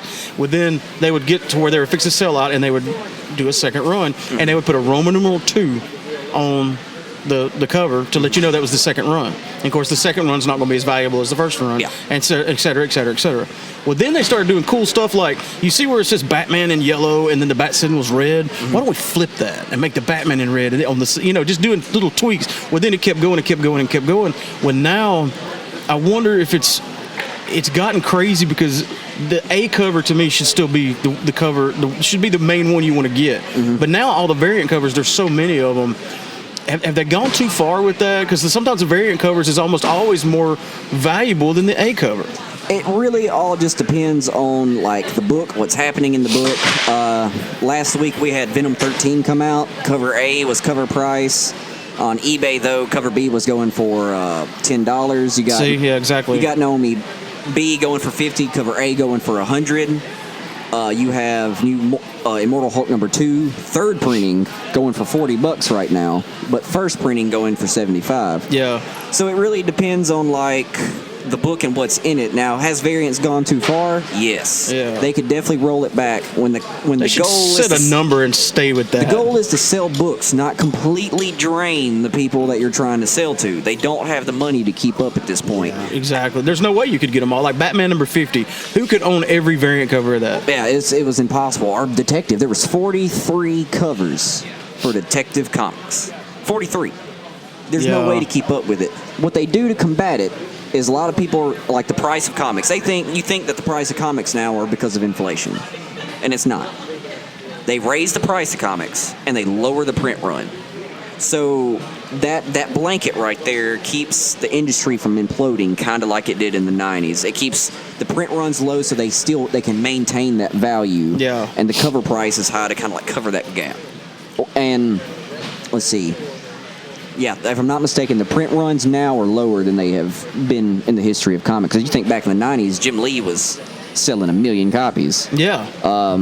Detective Comics 1000 only sold 500,000. Yeah, they would just literally do 250,000 each run or more. So we're out of that era where they're just mass producing comics. So that helps, but I don't know if that's going to keep the variants. I guess to answer the question, in 5 years as comic book fans, I don't think we'll have the variant issue anymore. I think it'll be, if anything, they'll drop it till you get a cover A, you get a cover B.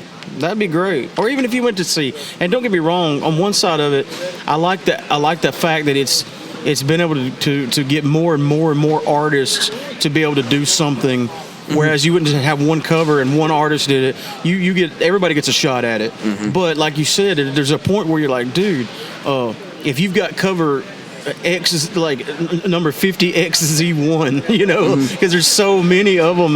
They've run out of letters in the alphabet. if you want to do a special variant, then like let Marvel take Matina or Clayton Crane and go to these like special prints companies like Scorpion Comics and say, hey, we want to do a special variant, get your boy on it, draw it up, and y'all release it as a special variant, not through the Marvel imprint as a whole, to where collectors feel like they have to have it to have an original set. Because like right now, they come out with 3 covers, you buy all 3, and if Scorpion releases 3 themselves, you don't feel like you have to go get them because they're not a part of what a Marvel released. That would make things a little bit easier on everybody. It may cause it a higher price point, but if your variants are starting at a higher price point, it may, and people are having to shell out $20 to go buy these variants. Not a lot of people get them. It'll keep their values going too. Keep the market real level. Everybody make a little money, have fun, all that good jazz. I hear you. Well, thanks for coming by, man. Like I said, I know we all got to get out of here. I see them everybody's packing up now. imploding around us. Before you go, though, real quick, tell everybody where they can find out about the store. You said y'all do online stuff as well, in case someone's listening that's not from around here, they can still. Oh yeah, we are located at 103B East Main in Baldwin, Mississippi, on the historic downtown district. We have a Facebook page at Underground Comics and Collectibles. Every week, about Thursday or Friday, we post a reply cell on our Facebook page where you can comment and tell us which books you want that are coming out new that week. We pull them for you, and then you can join us at 9:30 on Tuesdays for a live pre-sale auction on our Facebook page where we put our books up. You tell us which ones you want, we pull them, and then we have a live auction and buy it now, sell at the end, tell you what's all going on with the shop that week. And then, of course, we open from Wednesday to Saturday, pretty much 11 to 6. Nice. And that's us. Awesome, and I'm really going to try to get out there next week because y'all are doing Free Comic Book Day next Saturday, right?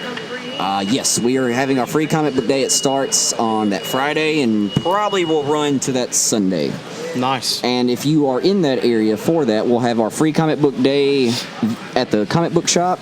We also have Tom's Burger Joint opening across the street in historic downtown Baldwin. That'll open the 9th and stay open that weekend. And then we have our Ring of Fire play to the Johnny Cash story opening at the Claude Gentry Theater that weekend as well. So the whole downtown district is popping in Baldwin this weekend. Yeah. And I work lights for the Ring of Fire play, and it's actually come together real good. It's might be sold out. I may be pushing. You may be promoting something that they can't everybody's have. gonna go and be like, why can't I get tickets? Well, awesome, man. It's good to catch up with you. Thanks for coming by. I'll have to ride out y'all's way and visit y'all's local shop. We'll Absolutely. have to do a shindig there one and day. you can come by the studio and hang out with us. That'd be I have awesome. a bar out there, so it's always fun. In Baldwin, we're about to have Bushwhackers open too. Oh, nice. Yeah. So we can do comics and then walk down the street and drink. Shoot, man. Let's do it. And 2 of our favorite things. Oh, yeah. I'm excited. I done told the guy that owns it, I'm like, expect me. He's like, as long as you spend $50 worth, we're good. I'm like, oh, I'm good. We got that. Deal. Well, y'all be safe traveling home, man. Yeah, y'all too. Thank y'all for having me. Absolutely. You betcha. All right. Signing off. Holler. Shadow Stalkers Paranormal is a non-profit organization, a level-headed team with a knowledgeable background who tries to explain and debunk, not taking things solely as paranormal. They try to help their clients with an understanding about the paranormal. Shadow Stalkers Paranormal also gives back to the community by way of sponsorships such as this one, fundraisers for historical sites and individuals with terminal illnesses. They strive to make their team better and make a difference. You can find them on Facebook, facebook.com/ShadowStalkersParanormal 38821. They're ready to believe you. All right, this is a meowtro for the Tupelo Con. Oh, okay. Episode 2. Like Tupelo Con was like last year. I know, man. I'm late getting this episode out. For one, I didn't have this outro, and we didn't do one at the con. We were like in a hurry. And then life got in the way. I've been trying to get one down. I want to thank Kella, first of all, for editing this episode, because there's no way I would. It would have been another week before it came out if I had edited it. So I'm just putting it all together, doing this outro, and I know it was a long time ago now, but what was your overall take on? It's a lot. I think it was a lot more people. Saturday for sure. Yeah, than what I was. For a certain. It's yeah, I liked it. It was good. I mean, I thought we got a bunch of great interviews. I know we got some more listeners. Yeah. Like we were saying earlier, there were some people that opened up their phone at the table, signed up right then, and clicked subscribe. Yeah. Which, by the way, I don't say this enough on here. The people that subscribe get the episode most of the time before, at least at the same time as everybody else, but sometimes before, because a lot of times what I'll do is I'll release an episode, and the subscribers know right away. Right. Because it either notifies them or downloads it, depending on their settings. And or then sometimes the next day, I'll wait a day and then release it on social media, on our Twitter, right, on our Instagram, and on our Facebook. So that's just kind of a little, not a big deal, but it's a little incentive for people to subscribe. And there'll be even more incentives later when we do the Patreon stuff, but we'll get to that. We're sitting here drinking out of our little fancy glasses. Hey, I did. You know what this looks like? It looks like if these two glasses had a baby, it'd be a Glencairn. Yeah. Am I right? Yeah. It's that bell-shaped. What do you call this? Fluted tulip style. I don't want to drink out of it now. Yeah, I think that's what it is. I think I'm not sure what glasses they're for, but there's. I thought they were specifically designed for a certain kind of. They are. They're not wine glasses. This is actually a Corson Donk, which is a beer, and I think that's a celebrator. Celebrator. Yeah. I think they're fancy Belgium-ish style ales. It's one of those like big bottomed, so when you hold it, you just naturally want to swirl it for some reason. Yeah, and to release those notes. It releases the smell better, I think. I know it does in a Glencairn. There's no doubt. There's no doubt about it. With Scotch and Glencairn. Yeah. I haven't really drank anything else out of a Glencairn. Well, it would just be a shot of beer, so it would be. It would take forever. Well, I mean, we could do like a shot of Jack out of a Glencairn and just. You did when you got your Glencairn for Christmas. You drank everything out of it. Oh goodness! You drank water out of it. No wonder I don't know how to do math anymore. Yeah, you drink everything out of your Glencairn. So, let's tell them what we're sipping on.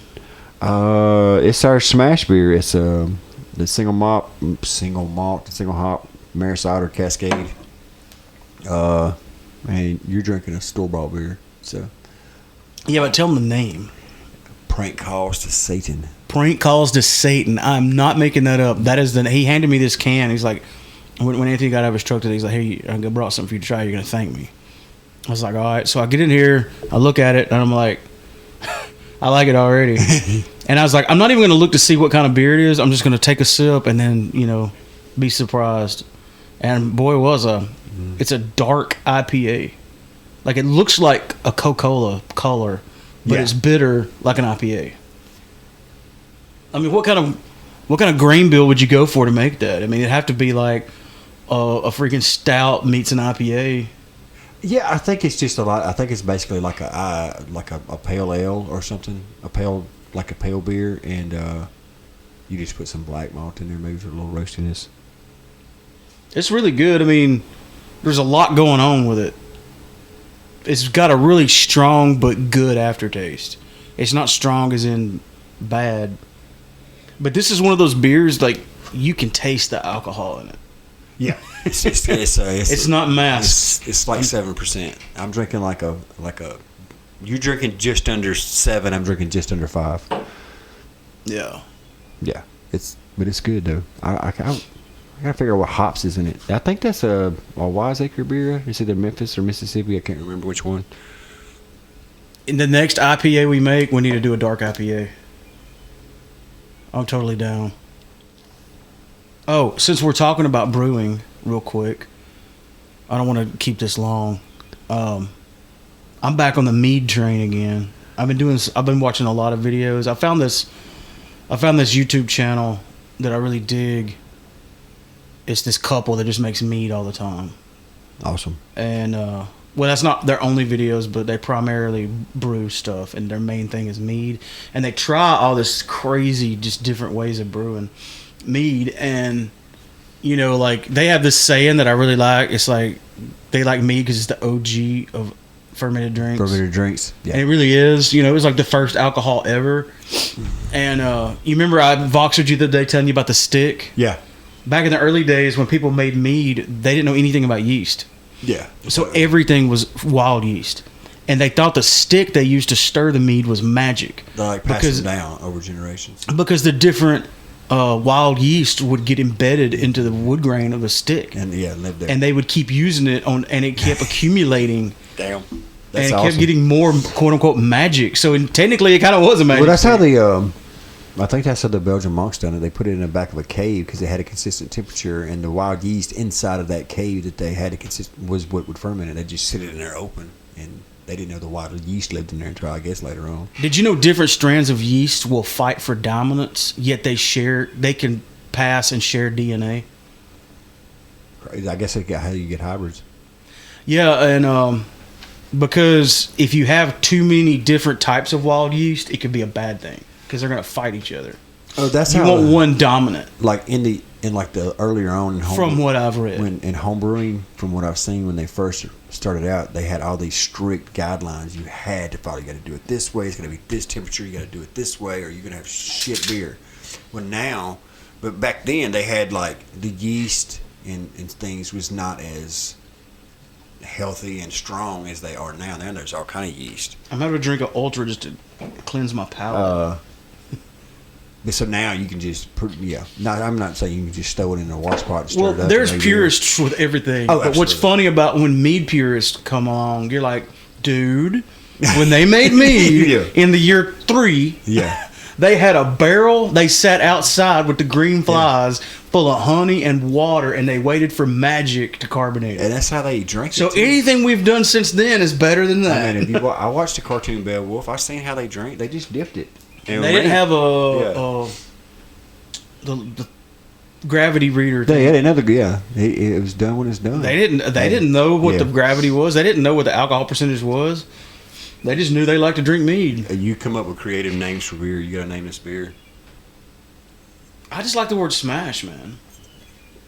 Smash is the method in which we've done it. So we will do still. more smashes that will not even be close to this. So you have to come up with something else. You can say smash something, but the characteristics of the beer is the smash style method. It's a pale ale-ish, pale ale IPA on the borderline. It's done with mare cider grains, and it's done with Cascade hops. That's your criteria. Well, it just now became carbonated completely. Right. It was really close when I tried it Sunday. And today's Wednesday? Thursday. So it's probably even more carbonated now. So we actually just started on the keg. Yeah, it's good. So give me a minute. Okay. I'll come up with something. It won't last long. You need to put a bucket out there for your drummer. Well, here's the cool thing about the kegerator that I figured out. If I don't tell people anything, nobody they don't know anything. They don't know that there's something to get. But you're like me. If I go, man, you got to try this new beer. That's when you get in trouble. You want to brag on it. I mean, I know. We done a good job. I learned my lesson on that. I don't brag anymore. If they want to hear us bragging, they'll just need to listen to the podcast. Well, yeah, if they come up and say, hey, I listened to the podcast, I had a good beer. Can I try it? They get to try it. Yeah. Then you've earned it. Then they earned it. So, Blake, if you're listening to this and you want some of our good craft beer, it's pretty damn good. You're going to have to listen to this. You just earned one. Another announcement that I definitely want to make for next episode that will be out shortly. There's going to be a very short period between this episode and the next because I've already recorded it. Robbie Ross was in studio with me this past Sunday, and the show is in 2 sections. The whole first section is him telling us about this awesome music festival and biker fest and music fest basically that he's put together. And there's going to be like 11 bands, and there's going to be biker games going on and all kinds of stuff. It's really cool. I'll just let you listen to the episode to hear all about it. And then when we get done talking about all that, we give plenty of warning for spoilers Like, we warned that spoilers are coming. Then we go to a commercial break. Then after the commercial break, we give another spoiler warning, and we talk about Avengers Endgame, obviously with spoilers. Yeah. And I think, the last episode of Game of Thrones is coming on this coming Sunday. So be expecting something pretty soon after that, with just us wrapping up this whole season. There's a lot of people. We've been spoiling Game of Thrones every episode, so I guess it's just natural you say spoiler warning for this season, but a lot of people are pissed off about last episode. A lot of there's petitions out right now with to redo it. 33,000 signatures to redo the whole season. To redo this season. Yeah. They're going to need a little more than 30,000 signatures. They're actually going to need about $33 million. What is your opinion of it? I'm not that bad with it. You'll have to edit this last episode. What was your opinion with it? I wasn't as upset by it as most people were. You're going to have to edit my comment. That's the only thing I got to say about it. Here's the thing that people need to do if they're watching Game of Thrones right now. They need to watch it on HBO Go so they can watch that behind the episode at the end, because they've done twice now. They've explained something on that like quelled a discord with me. There's a thing coming on. I think the next Sunday after the final episode is basically just talking about wrapping up the final season, the Game of Thrones. Oh yeah, that's right. The whole next show, like, this is the last episode, but then there's another episode the next Sunday of talking about it, which I think is awesome. Being a person that sits around and talks about things. Yeah, that's gonna be good. I like to hear people talk about things. Yeah, you're right. That's going to be really cool. But going back to that, what they said is that, the guy was like, look, if any of these it took a combination of all the things that's happened to her to make her snap. If it had been just her, it's like the combination of her losing everybody that's close to her feeling isolated, her being betrayed, Jon Snow not returning his affection to her, and just the list goes on and on and on and on of all these things. He said all those things had to happen to make her snap. And the final nail in the coffin was her beheading Missandei right in front of her. Oh yeah. And then that was it. Wanted her vengeance. She's like, she no, wanted her vengeance. I'm going to burn this MF to the ground. Don't get me wrong. It was a very horrible, shitty move. It was bad. No doubt, but she's the Mad Queen. Did it look she's like the daughter of the Mad King. Did it look? I think they were like. She's your bad guy. I'm going to say she did it a heel was, turn. I watch wrestling. I think it was a. I read an article and actually called it a heel turn. Yeah, people are starting to use wrestling terms in real life. I think it was a red herring on what they was doing, but it looked like they was trying to foreshadow Arya's getting her back, but how she was looking and watching when Arya was going through her little turmoil, trying to get out and watching the whole thing. She showed her looking at her with the face and disgust and all that kind of stuff. But I think it's a red herring. I don't think she's going to do it. I could tell you what I hope happens Sunday. Mm-hmm. This is not what I think will happen. Right. This is what I would like to happen. It looked like at the very end that all the Jon Snow and Arya and Tyrion and were kind of like, okay, this is crazy. Let's get the F out of here. Yeah. They need to all go back to Winterfell. Mm-hmm. And Dany needs to calm her little crazy ass down and take her ass back to Marine and just leave it be. Leave it be? Because there's nothing to rule in King's Landing. She destroyed everything. Yeah. I mean, she would literally be ruling ashes. Yeah. She destroyed almost every building, at least half the people, if not way more. Oh, yeah. I would even say 3/4 of the people died. She jacked some people up. Yeah. I mean, what's she going to rule? Well, we don't know. Is the Iron Throne even there still? Because the castle failed. The red keep's gone. It failed on Jaime and Cersei. Spoiler alert, they're dead. Well, we're past the point of spoilers. Yeah. But yeah, I mean, it wouldn't make sense for her to go, okay, I won, now let's rebuild everything I just destroyed. Oh, yeah. No. She's either going to, A, take vengeance and go fight at Winterfell. Whereas I think surely they're going to go. I mean, where else are they going to go? Yeah. Or she can rule from Dragonstone, because that's her family home. That would be fine, too. Yeah. Maybe have she could be the Mad Queen of the South, and Jon could be the King of the North, and everybody's just leave each other alone. And maybe, I know she still loves Jon. Maybe that'll keep her. I think her vengeance is not done. I think she's got a little peed off at Sansa. And Tyrion. I think she's yeah. I mean, doesn't she know that he Yeah. released Jamie? Yeah. Probably. I don't know yet. Probably She may not know. Probably not. Because some of the Unsullied know. Right. Because they were standing guard, but they may be dead. I like- think what I hope happens is not going to happen either, though. Yeah, what I'm saying right now is not a prediction. Yeah. It's just the gospel according to Mark, if I was right. Right. That there would be some kind of, and we throw in a twist or two because it is Game of Thrones, but for the most part, everybody would just go in their separate corners and it would end. I hope she tries to assassinate Tyrion for his treason with the old, what's his name, the dragon. Yeah, Dragon. And Dragon. They don't burn him. Or John.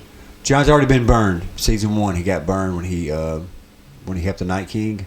He got burned, so that's out for him. He can burn, but there's always been some kind of fan. But is your ability to withstand fire like start at birth if you're a Targaryen? And it's not every Don't know. Targaryen either. No, it's not every Targaryen. So yeah, obviously from the series, but there's always been a fan theory that Tyrion is also a Targaryen because his mother was raped by the Mad King, which would make him her No, own. I've heard that they think that Tywin's wife cheated on him. Now, well, the Mad King used to rape people. That's why he became the Mad King. He was just crazy. He would just go rape people.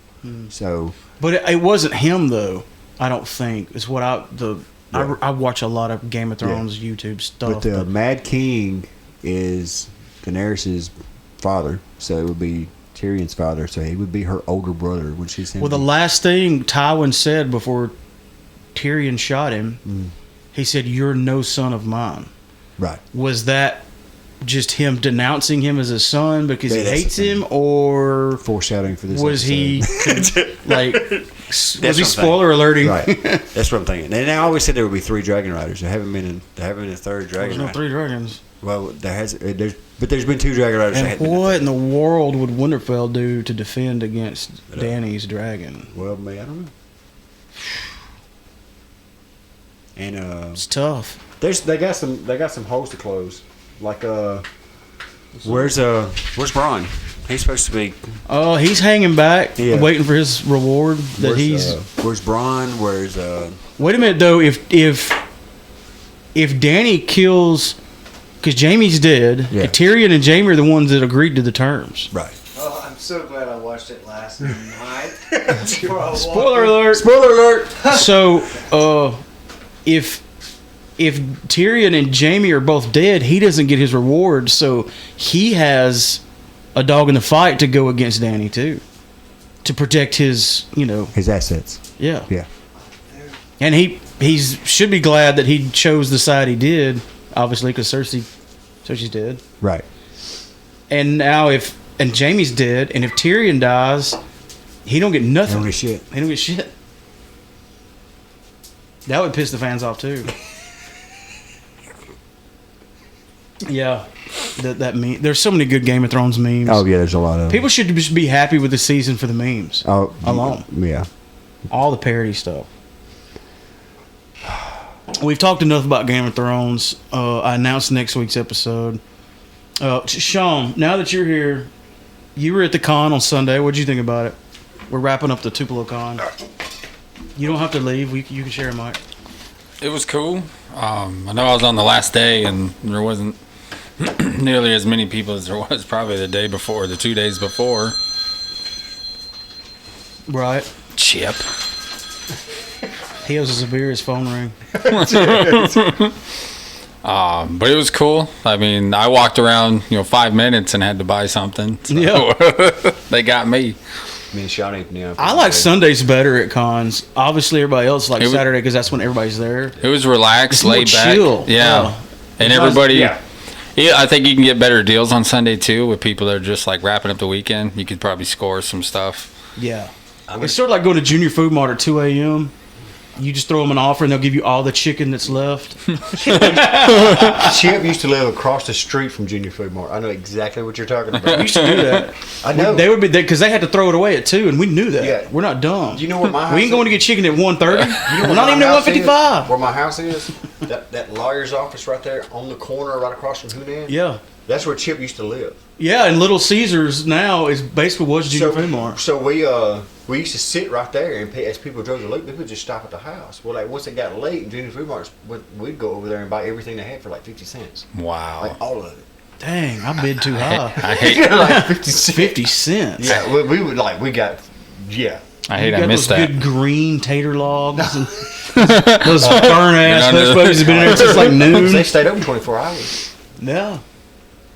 Can I interest you in 3-4 greasy bags full of tomorrow's diarrhea? How many of the cons have you been to now, Sean? In Tupelo? 2. Just 2? I've only been 2 of the 4? Yeah, 2 of the 4. He went. Because you were running around last year. Did you dress up one year? No. No, he came to the wrestling last year. You didn't go to the con. Yeah, that's He true. went to the con this year. Oh, Did that's you come to the horror right. con? I think I missed it. You missed it. Oh, that's because I had surgery. Okay. I wasn't here. Yeah, they need to do another horror con. For real. That's pretty cool. It looked awesome, all the Let's put one pictures on I saw. Let's do it on ourselves. Let's just do it. I think it's probably expensive. Probably. We don't have any money. We use all our money to buy beer. Yeah. And new vehicles. For real. Is there any other announcements we need to make, Sean, to wrap this up? That new Slipknot song's really awesome. I haven't heard it. Saw the new masks. What's the name? You know, the only mask that Corey has ever wore that I liked was the first one. I've never liked any of his other masks. I like Volume 3 with the stitches in it. That one was cool. It was okay, yeah. I think we're finally here. Our podcast are going to get shorter because we have to turn the air back on. We have to turn the air conditioner off to do a podcast. I need to talk to other podcasters and ask them how they deal with that. Because these mics are condensers. They pick up everything. Like, I'm sure everybody's heard my dog panting and somebody's telling They have central air. They don't have window units. Yeah, they have central But central air. air, you can still hear that. You can hear our refrigerator kick on across the room. Kegerator. Yeah. Yeah. Speaking of kegerator. Yeah, we need a refill. Let's wrap this up. All right. Wrap it up. How are we going to wrap it up? You're the rapper. Mark is a rapper. Sorry, this episode's Write late that down. coming out. This episode's not as long as I thought it was going to be. Oh, really? I cheated. I took, because on day 1, we never get a lot of interviews. I took 2 interviews from day 2 and put on day 1. Is this the one with the Quidditch team on it? Yes. I'm excited. Okay. That's awesome. And I want to go ahead and say that new Slipknot member is probably Clown's son. Bam! Oh, that's your prediction? That's my prediction. All right. Let's get a poll going. Don't forget to catch Killjay, not this Saturday, but the next, which will be the 25th in Jackson, Mississippi at Cowboys. Bring your spurs and chaps. Assless chaps. In your own Of course. All chaps are assless, right? Yeah, bring your own bull. If they weren't assless, they'd be pants. My chaps have ass in them, so they're pants. Talking to a professional here. I'm just saying. I've seen. Like I've been around a lot of bikers, and they all wear chaps. Which is None kind of of them have like, any asses in them. which I must say is kind of lame. Like Well, dudes. there is actually a fundamental reason behind it. I'll explain later. Yeah, but not with these like dudes at work. You know. Yeah. Not these guys that pulling campers and all that crap. I'm just saying. Okay, not the guys that drive these Harleys that are clean and the chaps are clean. Rubs. You know what I'm saying? Do you know that? Rubs. No. Rich urban bikers rubs. Yeah. Okay. Yeah. All these rubs. Yeah. Don't call a biker that. You'll get in a fight. I'm just saying. I'm just. I'm a pub or urban. Never mind. I was gonna say somebody's name. I'll tell you after we turn this off. All right.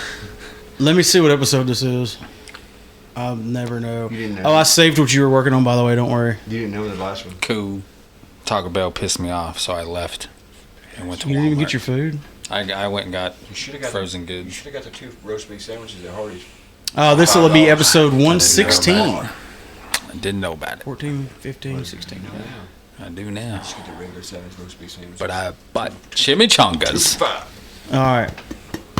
Thanks for listening to episode 115 of Real Pop Culture. We are broadcasting live from high atop the first and only floor of the Killjay headquarters at the Killjay Ranch. In the basement. Love you, bye. Sean, say bye. Bye.